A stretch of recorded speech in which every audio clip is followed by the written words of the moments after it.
You are listening to Akeem L., an American national, but not a citizen of the United States.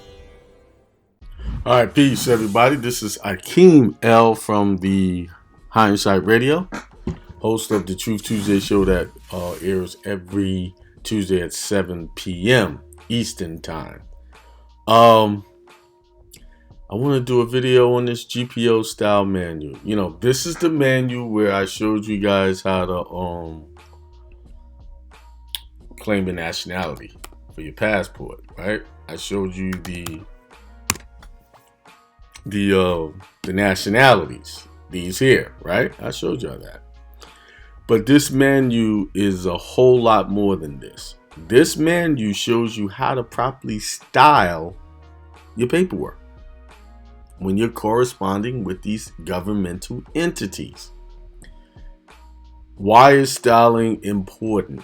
Because when they send you a complaint or everything, it's styled in a specific way. Your name is in all caps. Their name is in all caps. Then it switches up somehow in the body. You understand? But this manual shows you how to style things properly so that you do not find yourself in the jurisdiction of the United States or in these state agency courtrooms. So styling is important. So let's go back to the very beginning of this GPO Style Manual, and it tells you what it was written for.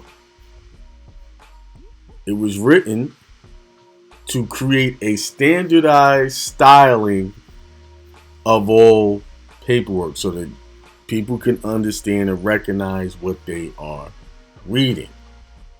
And I'm going to show you a couple of interesting things in here that caught my eye that you have to be pay attention to when you are doing your paperwork. So this manual, after studying this today, has caused me, I'm going to be making a whole lot of changes to some things and really paying a lot more attention to how I style certain words, not just my name, but even words like East and West and things like that. They have a significant meaning according to this manual. And I'm going to show you a couple of things. Just to read, the GPO Style Manual is popularly known, is issued under the authority of Section 1105 of Title 44 of the U.S. Code, which requires the director of GPO to determine the form and style in which the printing ordered by a department is executed. Having proper regard to economy, workmanship, and the purposes for which the work is needed, the manual is prepared by the GPO Style Board, composed of proofreading, printing, government document specialists from within GPO, where all congressional publications and many other key government documents are prepared. And then it goes on to the history. We're not going to read that, right? But let's go over here. Move this over a little bit so you can read this.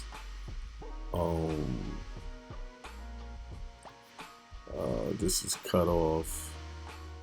Hang on, let me shrink this down so we can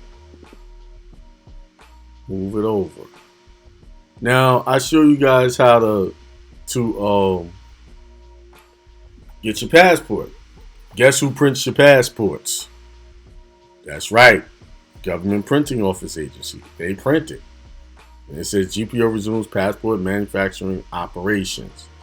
So it says down here, GPO is a federal government's official digital secure resource for producing, recurring, cataloging, indexing, authenticating, disseminating, preserving the official information products of the U.S. government. The GPO is responsible for the production and distribution of information products and services for all three branches of the federal government, including U.S. passports for the Department of State, as well as the federal official publication of Congress, the White House, and other federal agencies in digital and print formats. GPO provides for permanent public access to federal government information at no charge through www.govinfo.gov in partnership with approximately 1,100 libraries nationwide participating in the Federal Depository Library Program. For more information, visit www.gpo.gov. So if you all the information you want, you can go right here and get it, right? So let's go back to the GPO manual. All right. Let's go back there. I'm not going to keep you guys long. I'm not going to make this long. I just want to show you some shockers. Now, let's go to the glossary here, the contents, and the capitalization rules. It tells you how you're supposed to capitalize things. Basically, when you look at this is really how to write the English language according to how they want you to in their documents. And you go through this whole thing, and I spent a lot of time on this morning. You know, he's got capitalization rules, capitalization examples, spelling, compounding rules, compounding examples, punctuation, abbreviation and letter symbols, standard word abbreviation, standard letter symbols of units of measure, standard Latin abbreviation, information technology, acronyms and initialism, signs and symbols, italic, numerals, tubular work, leaders. A lot of information is in here. You guys need to be reading this, because I tell you guys, you use this to get your passport. Use that page 109 and put it on page 95 and put it in your documents when you're correcting your status. But status is not just the passport. Status is when you're in the courtroom. Status is how you write the paperwork, shows your status. As I'm reading this, I'm still learning more and more because I keep studying. Let's go to capitalization rules. Let's go over there. All right. Capitalization rules. And it says, in short, it is impossible to give rules that will cover every conceivable problem in capitalization, but by considering the purpose to be served and the underlying principles, it is possible to attain a considerable degree of uniformity. So they want uniformity. The list of approved forms given in Chapter 4 will serve as a guide. Obviously, such a list cannot be complete. The correct uses with respect to any term not included can be determined by analogy or by application of the rules. All right. So you guys know I did the name change webinar, right? And you need to go get it. It's only $100. It shows you how to go into court and have the court recognize you by your proper name. Here's a proper name. Proper names are capitalized, upper and lower. First letter is capitalized, the rest are lower. See, John McAdam, or the McAdam family, Anglo-Saxon, all upper and lower. Derivatives of proper names used with proper meaning are capitalized. See, they're showing you what's in proper form. Okay, derivatives of proper names used with acquired independent common meaning or no longer identified with such names are set lowercase. So in this case, you would put Roman as lowercase. Since this depends upon general and long continued usage, a more definite and all-inclusive rule cannot be formulated in advance. But nowhere in here do you see all caps. It's either upper or lower for the most part. In other instances, it's lowercase. All right. And then it says common nouns and adjectives and proper names. And they're showing you Massachusetts Avenue, upper and lower. And if you just say the avenue, it's lowercase. Washington Monument, or if you say that is upper and lower, then the monument. Okay. First letter capitalized, everything else lowercase or all lowercase. It's either one of the two, depending on how you're using it. So that's enough English, teaching y'all that. Let's go to chapter 4. Let's go to chapter 4. All right, before we go to chapter 4, I want to stop here. Religious terms, because I always try to work everything according to the Bible. I know that. Um, um, some people have made fun of me on that, but or didn't agree with it. But everything they're doing is according to that Bible that they have in the court. All right. And here it is. Words denoting the deity except who, whose, and whom.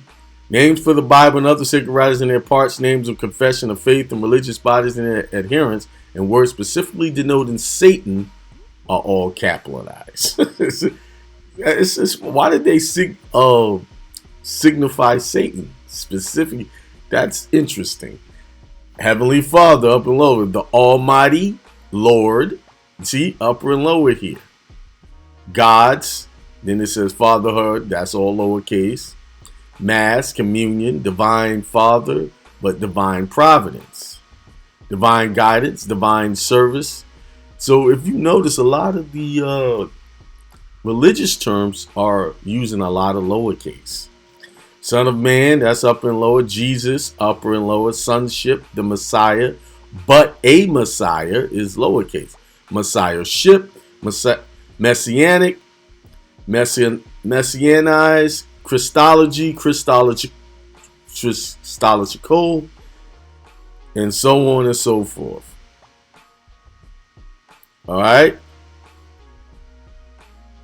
And then it got Satan, the devil, but a devil, the devil's advocate. He ain't put Satan last. But then it got titles of persons like President Obama. They got, they show you up and lower. Everything is in proper form, proper name. All right, let's continue. Okay, chapter 4 is capitalization examples. And you will notice some funny things here. I'm just going to point them out. I'm not going to define them because that takes a webinar, which I'm going to do a webinar. It's going to be a name change webinar too. And that's mainly going to reiterate what I did in the first one where you have to go into court and do that. But this is good. The second one is going to, how do you apply the name change into your court cases, your foreclosures, your traffic tickets, child support? How do you go get a void judgment? Because remember, let's use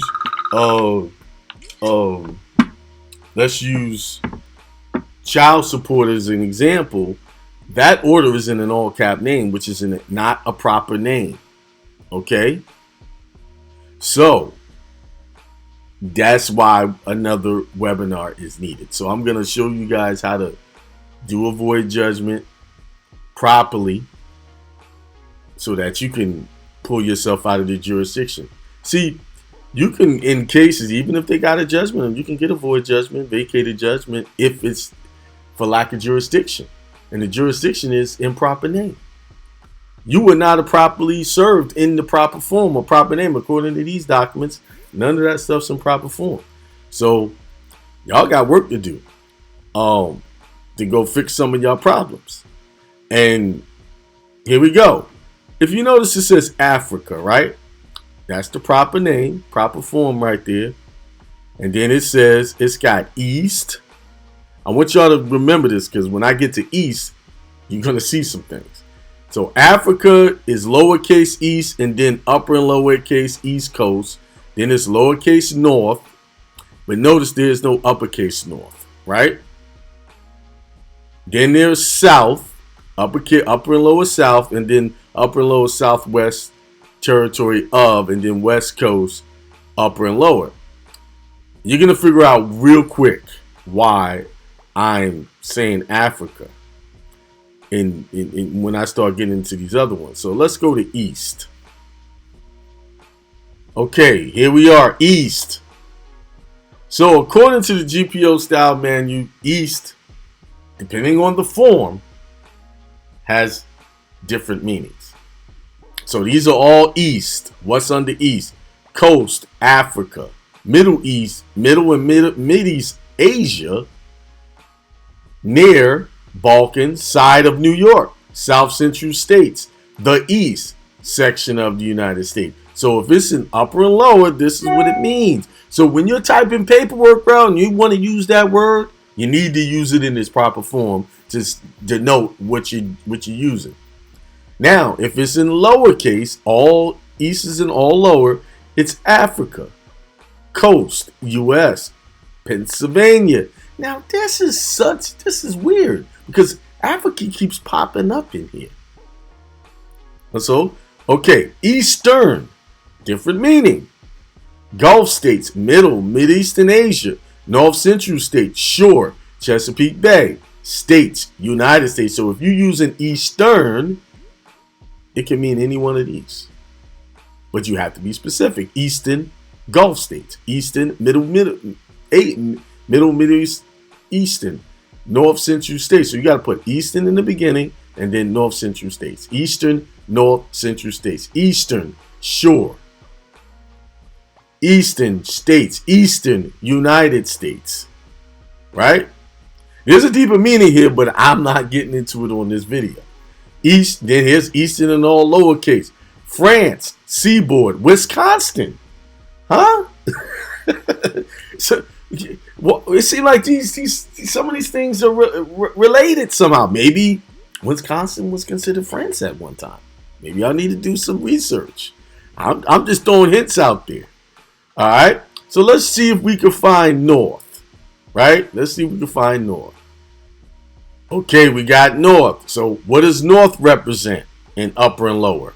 Atlantic, Atlantic states, Atlantic Treaty Organization, equatorial current, Korea, pole, slope.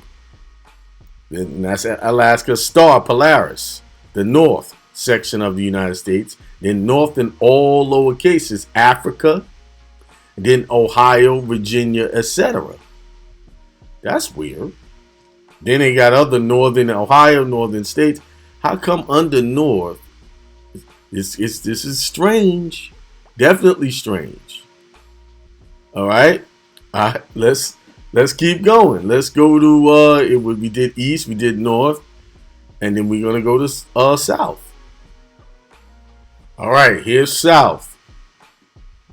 So upper and lower South is American Republic. See, Republic. So the South is the American Republics. American states. Atlantic states. Deep South, U.S. Korea. Mid-South, U.S. Pacific, Pole, the South section of United States. Southland. So that's what's considered the South. Okay? All right. Now there is not a lower case South, which I find to be interesting. Now, while we're on the S's, let's go to state, because that's telling as well. So upper and lower state represents to them champion, government, legislature, line, Iowa, Ohio, Indiana, upper and lower, if you notice, and New York.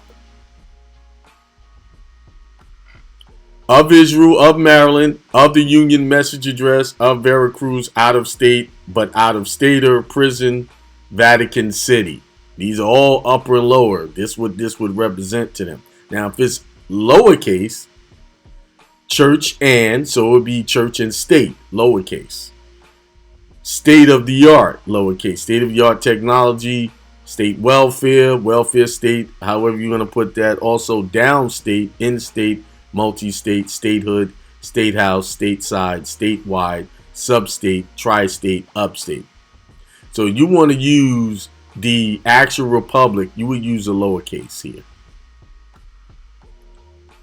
New York state or state of New York is in upper and lower up here. That's signifying that's part of the U.S. And that could, most of the letters I got where there was a rejection saying you were a U.S. citizen, all of them came out of New York. So that makes a difference. So why those letters were coming out of there. But I still beat that. I still got past it. Don't worry. Because remember, you're still not a U.S. citizen. To be a U.S. citizen, you got to take an oath. And I'll do another video on that. Because really, this is how it started. I was going to do a video on that. But I ran across this, and I think this is more important. All right. Then they got states with an S, Arab, Balkan, Baltic, East, North, Central, East, South, Central. What is East, North, Central? See, all upper and lower states with an S, then eastern industrial states. Eastern Gulf, East North Central, Far West. And it goes on. It's got a whole list. I'm not going to get into all of that. All right. So there you go. That's the states, how that goes. So let's see if we can get to West and see what that says. Before I move to that, when I was looking at state, you notice it said states' rights international. That's something to look into, which I've kind of looked into it, but the styling of state is very important. If you want to be part of the church and state, you have to lowercase that state. All right, let me go on to the West and we'll wrap it up. All right, we're in the West. Upper and Lower West, Bank Jordan, Coast Africa, but West Coast U.S. So, if it's an upper and lower, it says Coast Africa, but West Coast U.S. Huh? Africa keeps making a connection between what we believe to be the United States of America or the U.S. and Africa. Why put that in the same sentence? It doesn't make sense, right? But it does make sense when you know history. End, West End, etc. Section of the city. West Europe, political entity. So West Europe is a political entity. All right. Far West, far western states. Florida was considered the West, 1763 to 1819. Middle United States, Midwest. South Central states, etc. The West section of the United States, also world political entity. So the West is a world political entity when it's put in this context. Now we get to West, lowercase, Western Pennsylvania. You know Pennsylvania is popping up a couple of times in here under the lowercase. Under the lowercase. Then they go on the Western Bloc, civilization, countries, European political entity. So they're saying Europe, upper and lower is a political entity. Hemisphere, that's another way of saying it's a corporation. The hemisphere, ideas, powers, states, United States, world, but far western farming states, U.S., Westerner. There you go. I did all of the northeast, and then I did south and west.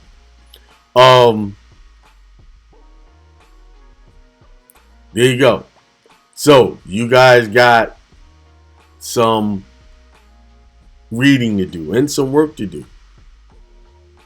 Okay. They did, one more thing. Let's look at Indians. They got Indians in here too, and how they classify them. This is the last thing. That's my word. Indians. It says see section 318, but we're not going to go there. These are all the classification of the Indians. The absentee Shawnee, Alaska, see native, eastern or lower band of Cherokee, the band. What is this? What this saying? This is saying these are all the corporate terms of Indians that they created to separate them from their true nationality. All right, because you see, Six Nations is the Iroquois Confederation. Tribe, if Federacy, it's got to be recognized by them, and it's an upper and lower Indians. Now they don't have Indian in here. Why? Because Indian is something that they created so that they can determine who's who. These are not our Aboriginal names, our true names, not our proper names. We have to find our proper names and start using them. And guess what? If you read this, actually, y'all want to know what y'all proper names are? Okay, hang on a second.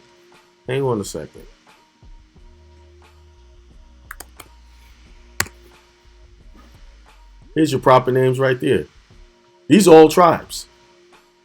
But you notice they don't use any of these in their agreements. They don't use these titles, but all of these are tribal names right here, right in front of you. Okay? That's why they say natives of the states. All right, there you go. Peace. Thanks for listening. Remember, every Tuesday, the Truth Tuesday show with Akeem L at blogtalkradio.com/hindsight2020. The link will be in the description. Also, my website, akeeml.com,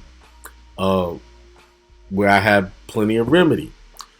Also, we have on Thursdays the Divine Connection show with Jessica and Tasia, and then starting this coming Sunday, we're going to be talking about homeschooling. So every Sunday, someone's going to be talking about that. That's Bathsheba. She'll be doing that. All right, peace.